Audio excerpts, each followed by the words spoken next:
이재명 정부의 외교 정책은 수많은 현안들로 외줄타기와 같이 힘든 작업이 될 것이라는 전망이 나왔습니다.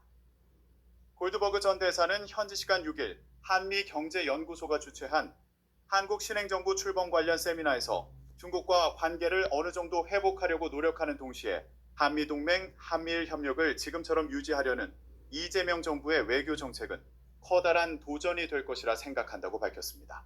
골드버그 전 대사는 이 대통령이 무엇을 하려고 노력하느냐보다는 미국의 대응에 따라 달라질 수 있다고 말했습니다. 이어 이 대통령이 좋든 싫든 관세 문제가 첫 번째 현안이 될 것이다. 그리고 아마도 방위비 분담금 협정 논의를 재개하는 문제가 있을 것이고 주한미군 규모와 전략성, 유연성 문제가 있다고 설명했습니다. 또한 이는 미 국방부가 워싱턴에서 제기해온 것으로 아시아 모든 동맹국들이 중국의 위협에 집중해야 한다는 것인데 반면에 한국은 북한에 매우 집중하고 있다고 덧붙였습니다.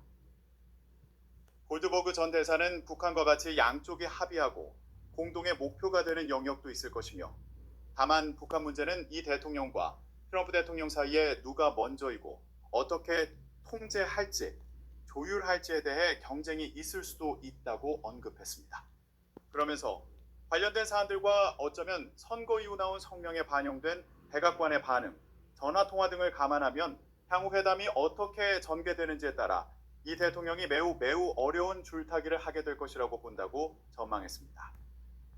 트럼프 일기 행정부에서 주한 미국 대사를 지낸 해리 해리스 전 대사는 이재명 정부의 대중관계가 실용주의의 시험대가 될 것이라고 평가했습니다.